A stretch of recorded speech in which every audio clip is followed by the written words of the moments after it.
Hello, bienvenue sur Amimo, le podcast qui parle du bien-être et des émotions des animaux. Je m'appelle Élise, je suis praticienne en kinésiologie et en communication animale, je suis amoureuse des animaux et en totale fascination devant ces êtres. Je suis très heureuse de vous retrouver aujourd'hui pour vous parler encore une fois de santé mentale des animaux et je n'ai aucun doute sur le fait que ça peut facilement faire écho à la santé mentale humaine. Aujourd'hui, vous l'avez vu dans le titre, on va parler de l'exigence. J'aimerais dans cet épisode qu'on se pose les questions de savoir si on est trop exigeant avec nos animaux et est-ce que l'exigence peut avoir un impact sur le niveau de stress de l'animal. C'est à ces deux questions que je vais essayer de répondre tout au long de cet épisode et j'espère qu'à la fin, on y verra ensemble un peu plus clair. Vous avez l'habitude, on va commencer par une définition. J'aime bien prendre des définitions parce qu'au moins c'est clair, c'est net, c'est précis, ça ne vient pas de ma tête à moi et on part sur des bases saines et sereines. Dans le dictionnaire du Larousse, l'exigence est définie comme ce que quelqu'un réclame d'une autre personne ou d'un autre animal, ça marche aussi. Finalement, l'exigence envers un animal ou un humain consiste à demander à un animal de se comporter d'une certaine manière ou de répondre d'une certaine façon à certaines attentes. Ça peut être tout bêtement demander à l'animal de rester sage, d'accepter notre présence, de nous soutenir quand on a un petit coup de mou, de ne pas faire certaines actions qu'on appellerait communément des bêtises. Ça peut être tout ça l'exigence envers l'animal. Mais n'oubliez pas que cette exigence peut aussi être positive, puisqu'elle peut permettre d'établir une relation équilibrée, en sécurité et dans la sérénité. L'exigence peut mener à ça aussi. Être exigeant, non, ce n'est pas que du négatif. On exige plus ou moins fort des comportements de la part de nos animaux au quotidien et c'est normal. On le fait tous. Je mets au défi quelqu'un de me dire dans les commentaires « Non, moi je n'exige jamais rien de mes animaux ». On le fait tous, c'est juste la normalité. Ce qu'il faut, c'est avoir un degré d'exigence cohérent et sain. C'est surtout ce mot que je vais employer beaucoup qui va revenir. Tant que c'est sain et mesuré, tout va bien. Là, je vous ai parlé brièvement des exigences de l'humain envers l'animal. Mais est-ce que vous pensez que l'animal a des exigences envers l'humain ? Moi, je pense que oui. Je pense que nos animaux attendent de nous, exigent de nous également. Nos animaux attendent qu'on les nourrisse. Mes chats, si je les nourris pas le matin, je peux vous dire qu'ils vont me faire vivre un enfer. Ils exigent d'être nourris de ma part. Ils peuvent pas le faire tout seuls, donc ils ont cette exigence envers moi. Une exigence qui est, encore une fois, tout à fait normale. De même, ils exigent mon attention. Le nombre de fois où je suis en train de travailler, de faire autre chose, et que j'en ai un qui monte sur le canapé avec moi, ou qui se frotte à mes jambes, ou voilà, ils exigent mon attention. Que je peux leur donner ou non, ça c'est autre chose, mais ils font la demande, quoi qu'il arrive, et si je ne leur accorde pas, il y a de la frustration, je le vois bien. Du coup, si je leur enlève l'exigence de leur côté ou du mien, je me pose la question réellement, est-ce que mes animaux seraient heureux et sereins ? Non. Clairement, je n'ai aucun doute sur le fait de dire que s'il n'y avait pas d'exigence entre mes animaux et moi, dans les deux sens, il n'y aurait pas ce bonheur et cette sérénité qu'on a actuellement. Je l'ai brièvement abordé dans ce début d'épisode, mais il faut garder en tête que l'exigence, ça peut être positif comme négatif. Je vais d'abord parler de l'impact positif du fait d'être exigeant, notamment le fait que être exigeant avec un animal peut permettre de nous rassurer et donc d'avoir une certaine confiance dans la relation. Je m'explique, si je demande à mon cheval de reculer, il le fait, je me sens en sécurité à ses côtés. Si je me sens en sécurité à ses côtés, je me sens sereine, mon niveau de stress baisse, donc je lui renvoie ça, il est serein, son niveau de stress baisse et notre relation se renforce. Ça part d'une exigence, plus ou moins juste, jugez comme vous le voulez, mais ça amène à du positif dans la relation. Et il faut garder en tête, comme je l'ai dit précédemment, que l'exigence fait partie de la relation et de sa construction. Demander de l'attention à l'autre et lui en accorder fait partie de l'équilibre de la relation. Maintenant, le sujet qui fâche un peu plus. En quoi l'exigence de l'humain envers l'animal peut être problématique et source de stress négatif. Le problème, comme dans beaucoup de choses, c'est le trop. Le trop, c'est exiger de l'animal ce qu'il ne peut ou ne veut pas donner. Ça peut être l'un ou l'autre, mais quoi qu'il en soit, c'est légitime. Un animal a le droit de ne pas vouloir et a le droit de ne pas pouvoir. Je vais prendre l'exemple des chats parce que c'est pour moi le plus parlant. On exige des chats qu'ils ne fassent pas leurs griffes sur le canapé, qu'ils ne montent pas sur la table. Et en fait, quand on regarde les besoins fondamentaux d'un chat, on se rend vite compte que ce sont deux exigences complètement inutiles et que le chat ne comprendra jamais. Un chat ne comprendra jamais qu'il n'a pas le droit de monter où il veut. Un chat ne comprendra jamais qu'il n'a pas le droit de faire ses griffes à tel ou tel endroit, puisque ce sont des comportements naturels pour lui. Et même si vous lui proposez plein de griffoirs ou plein d'endroits où il peut monter, il ne va pas faire la différence entre ça j'ai le droit, ça je n'ai pas le droit. Bien sûr qu'avec la domestication, on peut avoir des animaux qui font la différence, mais ce sera forcément source de stress négatif. Ça va dans la plupart des cas engendrer de la frustration, et la frustration n'a rien de positif. Du coup, ce type d'exigence, ce type d'interdiction, ça amène que du négatif. On a aussi le cas où la pression devient trop forte, mais surtout devient inconsciente. Et ça, c'est pareil, je pense qu'on est très nombreux à le faire, et ne vous flagellez pas si vous le faites, je le fais aussi, et ça fait partie de la vie. Les erreurs font partie de la vie, mais ça, je pense que ce sera l'objet d'un épisode. Donc pour revenir à la pression qui devient inconsciente, il faut savoir que exiger d'un animal, demander un comportement, c'est mettre une forme de pression plus ou moins forte. Mais si la pression est mal dosée, ça mène à l'explosion d'un point de vue émotionnel ou physique. Par exemple, vous souhaitez avoir le contact d'un animal, quel qu'il soit, peu importe. Sauf que l'animal refuse votre contact. Il vous regarde de loin et vous sentez bien qu'il n'a pas envie d'avoir le contact. Mais vous le voulez absolument, ce contact. Donc, vous allez mettre une pression, déjà psychologique. Votre intention va être de vouloir toucher l'animal et ça, l'animal le ressent. Donc déjà, la pression commence. Si en plus de ça, vous avancez vers l'animal, la pression augmente. Si en plus de ça, l'animal n'a pas la possibilité de fuir ou quoi que ce soit, la pression devient maximale. Et là, si l'animal ne peut pas fuir, vous avez 95% de chances que ça mène à la violence. Un cheval qui vous charge ou qui vous tape, un chat qui vous met un coup de patte avec les griffes, vous avez malheureusement beaucoup de chances d'aller jusqu'à la violence. Pourquoi ? Parce que votre exigence n'était pas adaptée à l'autre. Votre exigence n'a pas pris en compte l'écoute de l'autre, qui reste la base. Si un animal ne veut pas, il ne veut pas, point. On ne force pas. J'exclus de ce discours tout ce qui est nécessité vitale, nécessité de santé. Je fais une petite parenthèse sur la différence entre les attentes et l'exigence. La différence entre l'exigence et les attentes réside dans la nature de la demande. Une exigence va généralement être beaucoup plus stricte et laisse moins de place à la liberté d'expression.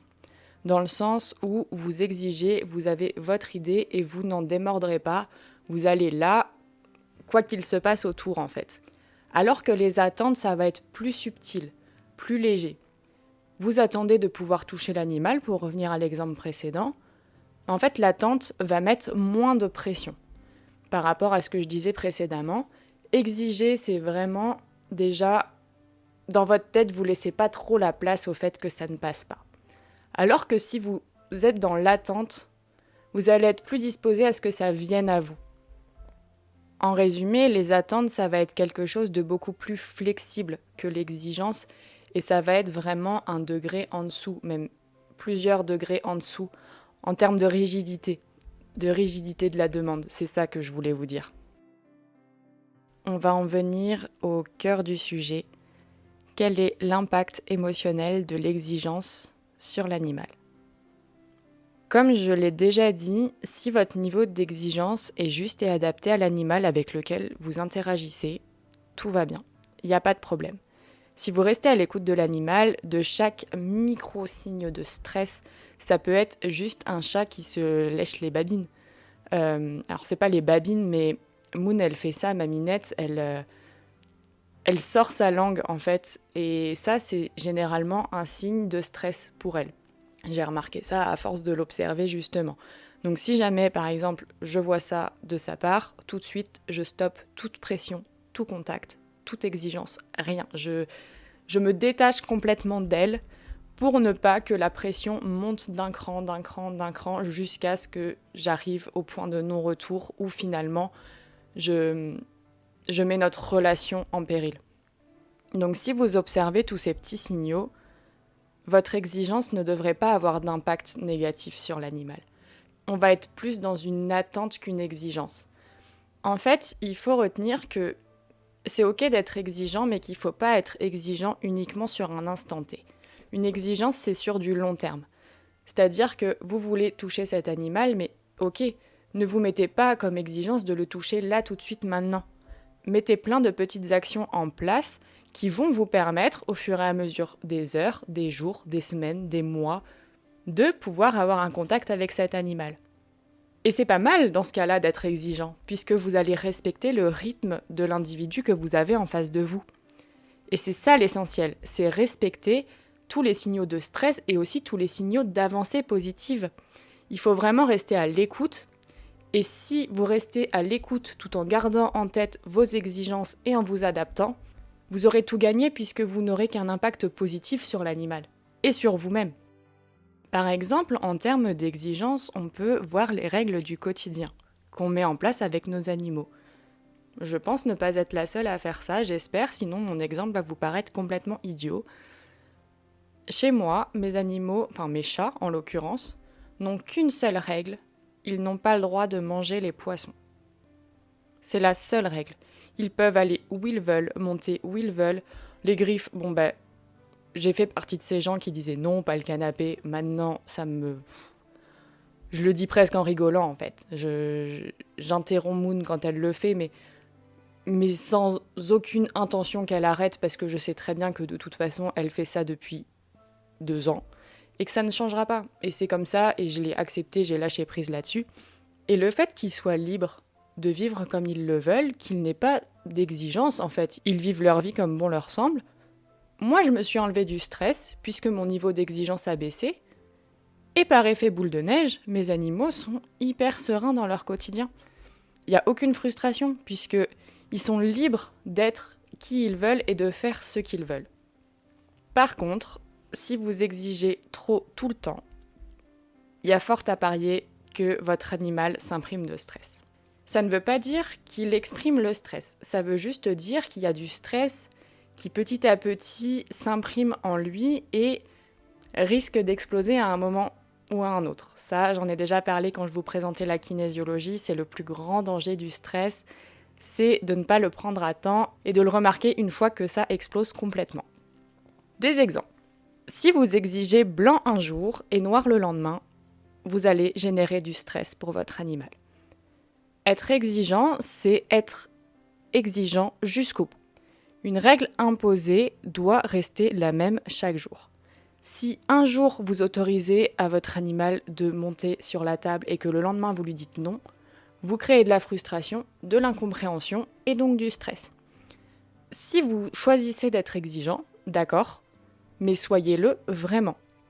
Soyez-le vraiment parce que sinon votre animal va être complètement paumé. Et en plus de ça, il va se dire « mais mon référent, il est complètement fracassé. Un coup, il me dit oui, un coup, il me dit non, mais j'ai pas confiance en lui. » Est-ce que c'est ce que vous souhaitez? Perdre la confiance de votre animal? Non, bien sûr que non.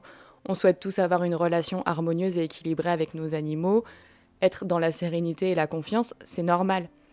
Donc, gardez en tête que l'exigence, c'est oui, mais soyez vraiment exigeant dans ce cas-là. Ne soyez pas « aujourd'hui j'ai décidé d'être exigeant, vous avez le droit de rien faire, demain c'est la fiesta, faites ce que vous voulez ». Non, ça n'apportera rien de positif. Il faut aussi retenir que chaque animal a ses limites à l'instant T. Par conséquent, il est primordial d'adapter votre niveau d'exigence à ce que l'animal vous transmet. Par exemple, votre chien sait s'asseoir sur demande. Très bien. Et un jour, vous lui demandez, alors qu'il y a plein d'agitation autour, qu'il n'est pas chez lui, qu'il est captivé par tout ce qui se passe autour, mais pas sur vous, vous lui demandez de s'asseoir, vous exigez qu'il s'assoie et il ne le fait pas. C'est pas grave. Prenez en compte le contexte, c'est pas parce que votre animal sait le faire habituellement et que là il le fait pas qu'il se moque de vous. Un animal ne peut pas se moquer de vous. Son cerveau n'est pas capable de construire une moquerie à votre égard. C'est impossible. Cet exemple pour vous dire qu'il faut vraiment prendre le contexte qui va modeler votre degré d'exigence. Ça n'a rien à voir avec l'exemple que je prenais précédemment en disant un jour blanc, un jour noir. Là, vous voyez que votre animal n'est pas connecté, n'est pas avec vous dans ce contexte-là. Alors soit la prochaine fois vous le laissez à la maison, soit vous acceptez que son comportement va peut-être être un petit peu différent que d'habitude. Et bien sûr, il faut que la sécurité et le respect soient là, on est d'accord. S'asseoir, en l'occurrence, ça ne changera pas grand-chose à la vie de chacun. Adaptez votre niveau d'exigence à l'animal, à l'instant T, à ce qui se passe autour. Ça va vous permettre de diminuer le stress de votre animal et encore une fois de gagner en confiance dans votre relation. Sachez que tout ce que vous vivez avec votre animal participe à la création de la relation. Après, qu'est-ce que vous souhaitez faire de cette relation ? Ça vous appartient. Est-ce que vous souhaitez juste la renforcer par du positif ou est-ce que vous acceptez que des fois il y ait du négatif pour finalement satisfaire votre ego ? J'ai presque envie de vous laisser là-dessus, mais je trouve ça horrible. Non, je vais pas vous laisser là-dessus. Mais la notion d'ego est à prendre en compte et je pense qu'elle est primordiale dans cette notion d'exigence. J'avais envie pour ce podcast de finir avec des questions auxquelles j'ai pas la réponse et auxquelles vous n'avez peut-être pas la réponse non plus. Mais si ça vous intéresse, n'hésitez pas à les noter et à y répondre. Même en commentaire, si vous voulez le partager avec les autres, j'en serai très heureuse. Pensez au fait que l'animal est votre miroir. Votre animal vous renvoie ce que vous êtes. Posez-vous la question, qu'est-ce que ça reflète de moi d'exiger de mon animal ? Est-ce que je suis aussi exigeant avec mon animal qu'avec moi-même ? S'il ne répond pas à mon exigence, comment je me sens ? Je vous laisse répondre à ces questions, que ce soit en privé de votre côté, ça ne regarde que vous. Mais personnellement, je l'ai fait et je trouve ça hyper intéressant, toutes ces questions d'introspection dans la relation avec mes animaux, parce que je sens que ça fait avancer la relation. Même si on ne fonctionne pas pareil, le fait de me remettre en question et justement de remettre en question mes comportements et mes exigences, ça impacte directement la relation que je peux avoir avec mes animaux et même avec les animaux que je côtoie ponctuellement en séance. Que ce soit d'ailleurs en communication animale ou en kinésiologie. Quand je dis ça, j'entends en réel ou en distance. Même dans la communication télépathique, il y a toutes ces notions d'exigence, de consentement et de respect du rythme de chacun. C'est pas parce qu'on est en télépathie et qu'il n'y a pas l'échange physique que tout saute. C'est exactement la même chose de communiquer directement avec un animal que de communiquer par télépathie. J'espère que cet épisode vous aura plu. J'espère que ça aura fait un petit peu cogiter votre cerveau sur l'exigence et le rapport que vous avez avec cette notion et avec ses comportements d'ailleurs. Si vous avez aimé cet épisode, n'hésitez pas à mettre un petit like, à le partager, à le commenter, à m'envoyer un message. Bref, sentez-vous libre. Sur ce, je vous dis à la prochaine pour un nouvel épisode. Je vous envoie plein d'amour. Élise.